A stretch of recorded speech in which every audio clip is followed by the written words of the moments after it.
Football বিশ্বকাপ কিংবা cricket বিশ্বকাপ বা এই জাতীয় যে ইভেন্ট বা টুর্নামেন্টগুলো হয়ে থাকে, এগুলো জুয়ার আসর সেটি বলার অপেক্ষা রাখে না। যেগুলোকে আমরা নিছক বিনোদন হিসাবে গ্রহণ করছি, এগুলো বিশ্ব বেনিয়াদের অনেক বড় বড় বাণিজ্যের অংশ। ফলে আমরা মূলত সেই ব্যবসার টুল হিসাবে ব্যবহৃত হচ্ছি।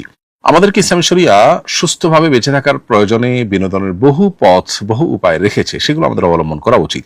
নবী করিম সাল্লাল্লাহু আলাইহি ওয়াসাল্লাম বলেছেন, মিন হুসনি ইসলামিল মারই তারকুহু মা লা ইয়ানি। একজন মুসলমান ইসলাম সুন্দর হবে তখনই যখন সে অনর্থক অহেতুক কাজ পরিহার করবে। কোরআনে কারিমে আল্লাহ তাআলা সফল মুমিন এবং জান্নাতুল ফেরদাউসের উপযুক্ত হবে যে সমস্ত মুমিনরা, তাদের বৈশিষ্ট্য বলতে গিয়ে সূরা মুমিনুনের শুরুতে বলেছেন, ওয়াল্লাযীনা হুম আনিল লাগবি মুরিদুন, যারা লাগব বা অহেতুক অনর্থক কাজ থেকে বিরত থাকবে, বেঁচে থাকবে, এই মানুষগুলো জান্নাতুল ফেরদাউসের অধিবাসী হবে। সেজন্য এ সমস্ত খেলাধুলাতে মত্ত হয়ে থাকা, এগুলোতে মাশগুল হয়ে থাকা এবং এগুলোর মধ্যে উন্মাদনায় ডুবে থাকা, এটা কোনো মুমিনের সাথে যায় না।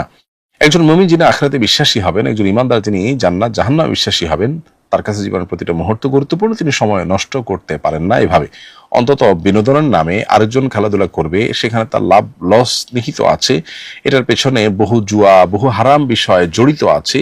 এই খেলা দেখতে গিয়ে পর্দায় আপনাকে চোখের জেনায় লিপ্ত হতেই হবে, সেটা থেকে বেঁচে থাকার কোনো উপায় নেই। আপনি ইচ্ছাকৃত গুনাহে লিপ্ত হচ্ছেন প্ল্যান করে, আপনি জানেন এদিকে তাকালেই গুনাহ হবে, সেদিকে আপনি তাকাচ্ছেন, অথচ সেদিকে না তাকিয়ে আপনি পারেন।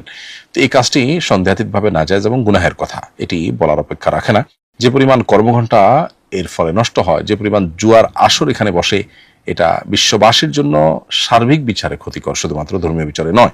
অনলাইন অফলাইনে যে পরিমাণে মারামারি হয়, হানাহানি হয়, যে পরিমাণে আপনার রেষারেষি হয়, এমনিতে আমাদের সমাজে ধর্মীয়, রাজনৈতিক নানা কারণে ভেদাভেদের অভাব নেই। আবার খেলাকে ঘিরে আমরা বিভিন্ন দেশের অনুসারী হয়ে ভাগ হয়ে আপনার গন্ডগোল ফাসাদ হতে পর্যন্ত দেখা যায়, অনেকে আত্মহত্যা করতে পর্যন্ত দেখা যায়। রাজ্যে খেলা দেখা এবং স্বাস্থ্য ঝুঁকি, পড়াশোনা নষ্ট হওয়া সহ বহুবিধ ক্ষতি এ সমস্ত টুর্নামেন্টের কারণে আমাদের হয়ে থাকে। লাভ যদি আমরা বলি তাহলে অলমোস্ট জিরো। পরিবার এবং বন্ধু মহলে সম্পর্ক পর্যন্ত এগুলোর কারণে নষ্ট হয়। এই জন্য বিশ্বকাপ ফুটবল হোক, ক্রিকেট হোক বা এই জাতীয় ইভেন্ট হোক, এগুলোকে অ্যাভয়েড করার বা এগুলোকে পরিত্যাগ করার এই জন্য মানসিকতা আমাদের মধ্যে তৈরি করতে হবে। এবং একজন ইমানদার তার জীবনের প্রতিটা মুহূর্তকে অর্থবহ করবার চেষ্টা করবেন। তিনি অনর্থক কাজে তার জীবন যৌবন সময় নষ্ট করবেন না, কারণ এগুলো সবগুলোর জন্য আল্লাহর কাছে জবাব দিয়ে আমাদের করতে হবে। আমাদের জীবন কি